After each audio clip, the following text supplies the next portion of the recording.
Hello, everybody. Welcome back to English 112. This is for our class for October 6th, where we are moving forward in the drama unit while you are doing some writing and thinking about short story. And in terms of where we are with the drama unit is I wanted to talk a little bit about Sophocles and a little bit about tragic character, and then move forward and talk a little bit about documentation. And that can assist you with your first paper, which is going to be on short story. And in terms of Sophocles, he comes from Athens, Greece. Worry not, we are not reading his work in the original. We've got an English translation. Now, there's always an additional level of interpretation when translation is involved, and some translations are better than others. So anytime you read Oedipus the King, as far as I'm concerned, you've never really read the play, myself included, because I've never read it in the original. I've always read an English translation. But we do the best that we can, particularly because of its historical significance. And that's one of the things I'll be talking about in a few minutes about why we would be reading a play from 430 BC, approximately. But at any rate, in terms of Sophocles, he played many roles in society. He was a statesman, he was a general, but more importantly, he was a dramatist, and that's what's important for us. There are over 120 fragments of plays that exist for Sophocles. Only a handful are intact. Fortunately for us, Oedipus is intact, and Oedipus is part of a trilogy. We are reading the first play, Oedipus the King, but his story continues. The second play is entitled Antigone, and I believe that's included in your textbook, and that happens to be the story of Oedipus's daughter when she becomes an adult. And then the third play is Oedipus at Colonus, which happens to be the story of Oedipus as he's an old man. But we're just focusing on the first play, so we can get a bit of a sense of Greek drama and also a bit of a sense of how the definition of tragedy came about from a literary perspective. Now, one of the things that Sophocles was able to do was to modernize drama, at least in his particular period. He added a third actor on stage, which meant that the interactions between the actors became much more complex. And the chorus, which was a large group of actors who basically chanted lines, they responded to the action as well as commented on the action. Basically, they had less of a role. If you think about, let's say, a Broadway musical and the role that a chorus has, they usually sing things, and the chanting isn't that necessarily different from the kind of singing that you might expect, particularly if you're familiar with things like medieval chanting. The idea of drama was that it was a religious festival during this time, in part to honor Dionysus, and that was the god of wine and fertility. Remember that we are in a society of gods, so this is a very different culture than we might be familiar with. And that said, because it was also an opportunity to reinforce community and religious values, as well as provide entertainment, the state funded it as well. So we can expect that there would be an educational element associated with this, as well as an entertainment element. And that said, we might have different views of what entertainment is today. Remember, these are the fairly early days of drama. And the dramas would have been performed in Greek amphitheaters. And these were large theaters that basically were built in the hillsides where you would have rows of rising seats. They could seat as many as 14,000 people. So basically what you're thinking about is a huge stadium. And imagine some of the limitations of that if you happen to be sitting all the way in the back. Obviously, you can't see the stage very well.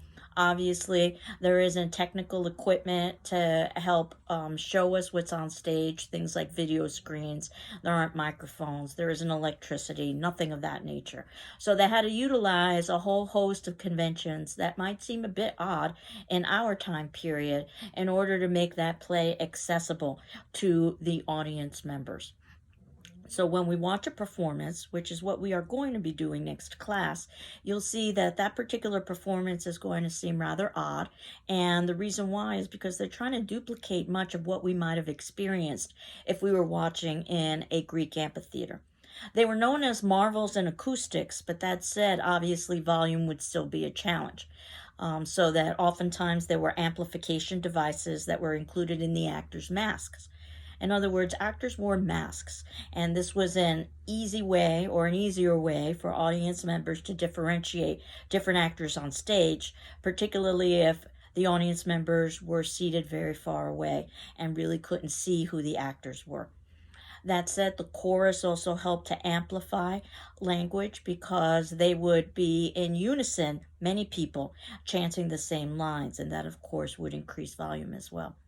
The audience would have also known the drama in its entirety. They would have known the plot. So, in some ways, it would be almost like attending a religious sermon where you already know the story, but you are still listening for the moral instruction and also for the entertainment value and seeing how that story happens to be presented to you. So one of the things we'll talk about is the plot of Oedipus the King, because the audience would have been well aware of that particular plot prior to seeing the play.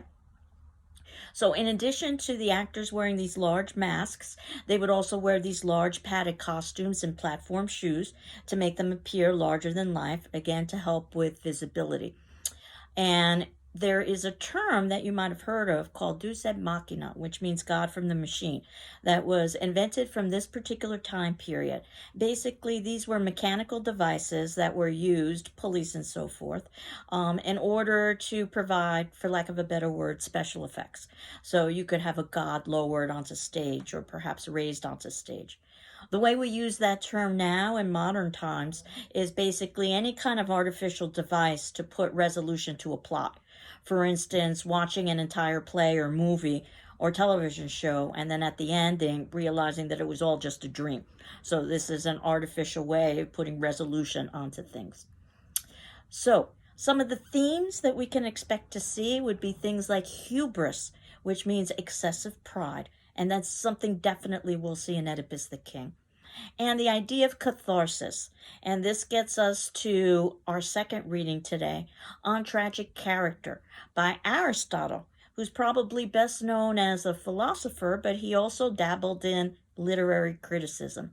And basically what Aristotle did and you can see this in his section on tragic character, which of course would have been translated into the English for us, that in his opinion, Oedipus the King was perhaps the best example of a tragedy, in part because it dealt with things like hubris, excessive pride, and also something called catharsis, which is how the audience should respond at the ending of the play, feeling both pity and fear for the main character. So, at least according to Aristotle, a tragedy had to be complex, which makes sense because that's how we began talking about literature in our literature unit, that if it doesn't have depth and complexity, it's probably not worth our time for academic study. But it also has to be about terrible and piteous events, which also makes sense, or else it wouldn't be tragic. And again, in Aristotle's opinion, Oedipus the King is one of the finest examples of tragedy that exists, in part because we're presented with a tragic hero. And the definition of a tragic hero is that you've got a great man, somebody who's above and beyond the ordinary, somebody who's much better than us, so we can admire this individual. And this person experiences a downfall, despite the fact that they're so much superior to us. Now, this downfall results because of two factors. The first is there's some sort of flaw or flaws within that individual's character. In other words, they share some or have some responsibility for their fall. But secondly, there's also outside forces beyond their control that leads to their fall. So if we think about one of the major flaws that a character can have, that would be hubris or excessive pride. Definitely we'll see that with Oedipus, but we will see with Oedipus that he also possesses other flaws as well. In terms of the outside forces, what we'll see with Oedipus and many times with Greek drama is that you've got fate. And that might not necessarily be something that modern audiences believe in, but if you believe in something like luck or destiny, then perhaps you can also believe in the idea of fate. Fate's a very complex philosophical issue. Are our lives already predetermined for us? Is this our fate or our destiny? And despite our individual actions, there's nothing we can do to change it. Or is it just known to the god or gods what our actions will be, but that doesn't in any way negate the fact that we have individual control? Or is there nothing like fate or destiny, and everything is unknown and we have complete individual control? Now, regardless of your personal beliefs, we have to think about what Greek society would have believed in terms of the gods, and that there were multiple gods who basically were responsible for people's fates. In other words, lives were predetermined in many ways, but that didn't in any way negate the idea of an individual having individual responsibility for their actions as well. And this is what we will be watching in Oedipus the King and eventually talking about. Now, this tragic hero is going to experience a downfall, or else the events wouldn't be tragic. Again, because of their flaws in character. Usually there's more than one. And because of outside forces that they can't control. Luck, fate, destiny, however it is you want to think of it. And then at the ending, and this is important, this tragic hero accepts responsibility for their part in their fall, which is in part responsible, or in part is dictated by their flaw or flaws. So we have to keep that in mind when we're watching Oedipus the King and how he might go about doing that. The audience, us, at the ending of the play should feel pity for this character who's experienced downfall, because they're good individuals above and beyond the ordinary, and they're trying their best. This is somebody that we can admire.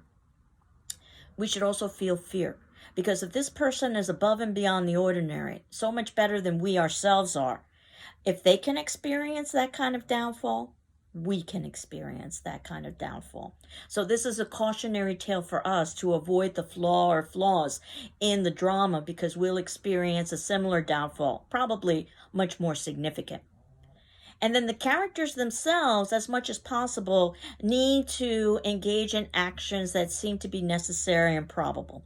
The idea is that they are as realistic as possible based on the society of the time and based on the limitations that the theater would provide.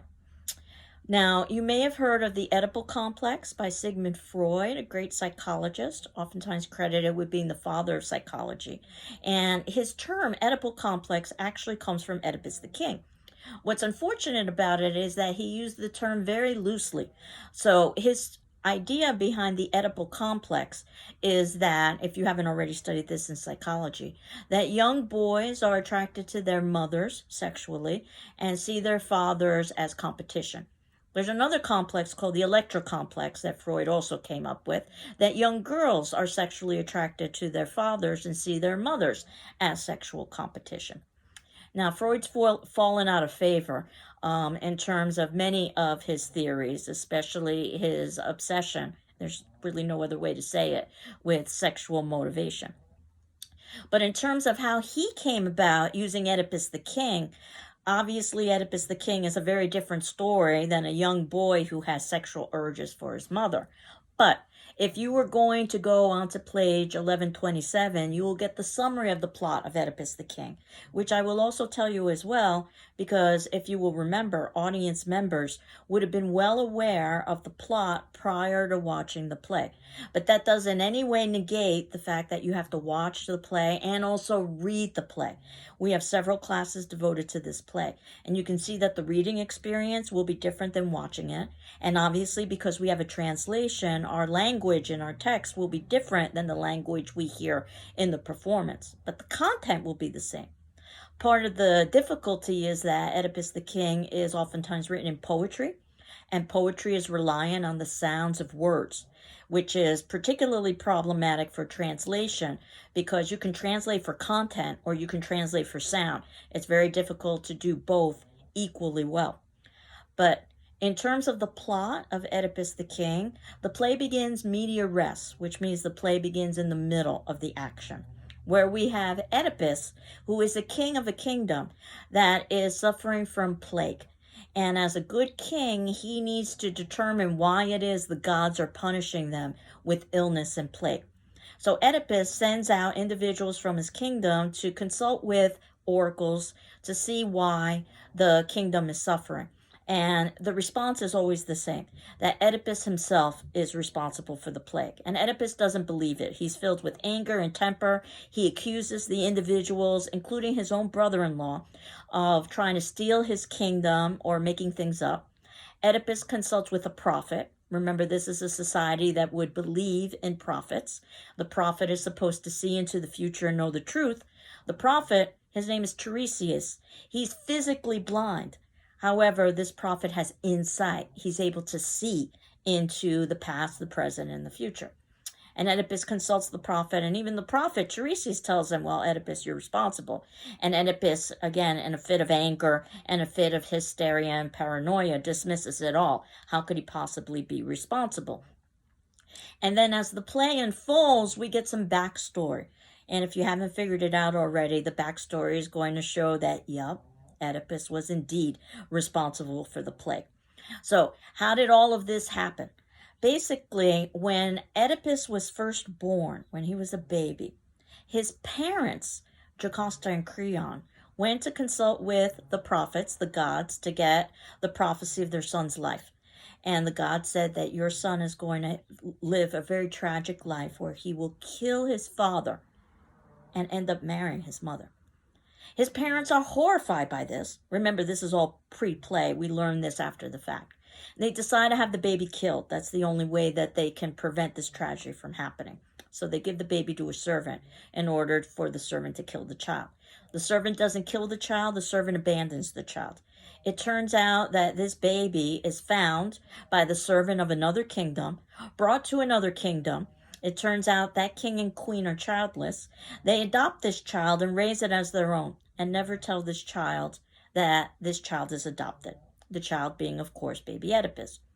So eventually, baby Oedipus grows up into a man, and he consults the oracle, as individuals do during this time period, to try to determine what his life will be like. And the oracle tells him, you are going to have a very tragic life indeed, because you will eventually kill your father and marry your mother. Oedipus, a good man, is horrified and decides that he needs to take action to prevent this horrible thing from happening. So he decides he's going to leave the kingdom and get as far away from his father and mother as he can in order to protect them. Now keep in mind, Oedipus does not know that the people he happens to be leaving are not his biological parents. He believes they're his biological parents, but they're not. They are his adopted parents. On his journey at a crossroads, this is thematically important because this will be a crossroads in Oedipus's life. Someone is blocking his path, and in a fit of anger, which is one of Oedipus's flaws, he ends up killing the person who is blocking his path. That happens to be, as we find out after the fact, his father, his biological father, the king of the kingdom. And it turns out that Oedipus continues his journey. He ends up at the kingdom, and he finds out that the kingdom is ravaged by plague.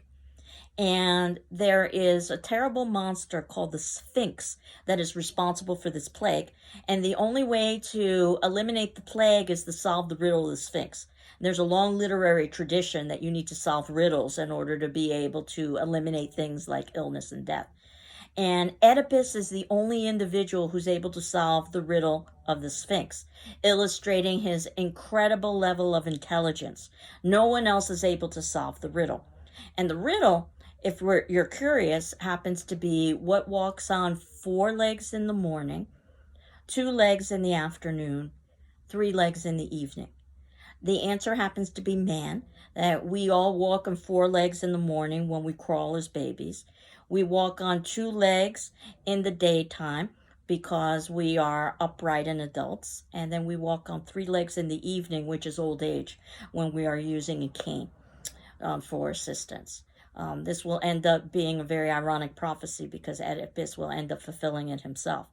But nevertheless, Oedipus solves the riddle and he becomes a great hero.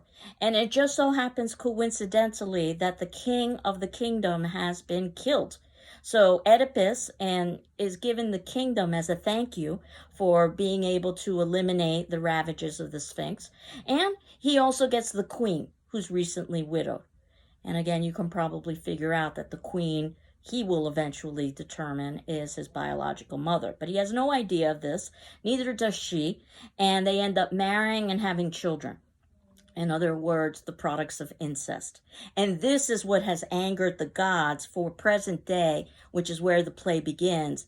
Oedipus, who's been ruling for many years with his queen/mother. And the gods are angered because he has had sexual relations with his mother and has had children who are the products of incest. Oedipus continues to deny that this could even be possible over the course of the play, even though more and more pieces of evidence are unearthed to show that that's exactly what it is. It gets to the point where even Jocasta, Oedipus's wife/mother, figures it out. And her response to Oedipus is, stop asking questions. You don't want to know the truth. And Oedipus says, I have to ask questions. This is my responsibility as a leader. I need to solve the problem so that my populace won't suffer anymore. And then finally, when even Oedipus himself can't deny the reality that he himself is responsible, his wife/mother runs off, commits suicide, and because she can't handle living with the horrors that have just occurred. Oedipus finds her dead body after he rushes inside. He takes the brooches off of her clothing and he gouges out his eyes. So now he's blind, much like the prophet Tiresias. Oedipus can't physically see, but those eyes never helped Oedipus in the first place. However, now Oedipus has insight. He knows the truth. And basically the ending of the play results in Oedipus as a blind man who's going to be exiled, which is just one step above of being killed. And the new king is Oedipus's brother-in-law, Creon, who Oedipus had initially accused of trying to steal the kingdom from Oedipus. And now it turns out Creon, even though Creon never wanted the kingdom, is now the king. But Creon shows some empathy for Oedipus by allowing Oedipus to say goodbye to his daughters/sisters. So there's a tearful farewell. And then at that point, Oedipus goes off into exile with his cane, fulfilling the prophecy of what walks on three legs. Not that Oedipus is an old man at this point, but Oedipus is a physically blind man at this point, although he has insight. So this story obviously is very, very tragic. And again, the audience would have been well aware of this prior to watching the story. So if they were in a Greek amphitheater with 14,000 plus people, if they weren't able to hear or see what was going on, they could still have the experience and know the plot of the particular play. This was also supposed to be a play that was instructional, so we're supposed to have morals and messages in there about how we should or should not live our life. And there will also be a good number of literary elements. Themes like vision and blindness and darkness and light, for instance, are going to be found throughout the play. And we, as audience, should feel pity for Oedipus. He was a good man. And also fear that if Oedipus could fall, we can fall just as badly, probably much worse.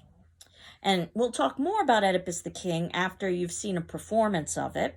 And again, what I'm encouraging you to do is to do your readings early so that when you're done reading Oedipus the King, hopefully before we finish talking about it, you can move forward and begin reading Midsummer Night's Dream. Again, we'll have multiple classes associated with Midsummer Night's Dream. And that's another play that we will watch in performance and then talk about from a literary perspective. So we'll continue on with Oedipus the King next class, but that gives you a little bit of an overview of Oedipus the King. And obviously, this story is very different than what Freud would have indicated as an Oedipal complex, because obviously Oedipus did not deliberately have lustful desires for his mother. In fact, it was the exact opposite. But Freud very loosely took the Oedipal story and named his theory the Oedipus complex. So the last piece that I wanted to talk about today, and you can see this in the notes below the video, is that I've got some information about documentation. In other words, how do you quote when you're writing a paper? Because at this point, I hope that you're thinking about writing paper number 1. And if you know, for the attendance question, I asked you what it was, last attendance question, what you thought you might be writing about and so forth, and I would have responded to that. And you do need to use quotation in this particular paper, as I had talked about. And when you quote, the system we're using is called the MLA, or Modern Language Association System of Parenthetical Documentation, which means we use parentheses immediately following a quote. And in those parentheses, we give a brief amount of information about where that quote could be found. In fact, we're supposed to be as brief as possible. And then at the very ending of the paper, there's something called a works cited page, which is indeed every work that you've cited or quoted in your paper, listed by author's last name, all in alphabetical order from all of the individuals that you've quoted from within your paper, and all of the specific details of the sources. Things like publisher, place of publication, and so forth. Information you would not include in the body of the paper. You would just write once at the very ending of the paper. My hope is that this all sounds very familiar to you, that you all would have done this in English 101. You probably wrote a research paper doing this. So you know we're studying literature, so that's a little bit different from a research paper. And specifically, I'm asking for a critical paper, not a research paper, which means I'm asking you to analyze the text itself without using any outside resources. Though, again, if you really want to write a research paper, please talk with me. We can negotiate. But writing a research paper is a bit of a more challenging exercise, because not only do you have to summarize what other people have said, but you also have to contribute your own interpretations. And for the critical paper, you're contributing your own interpretations based on what we've talked about in class and what your classmates have talked about as well.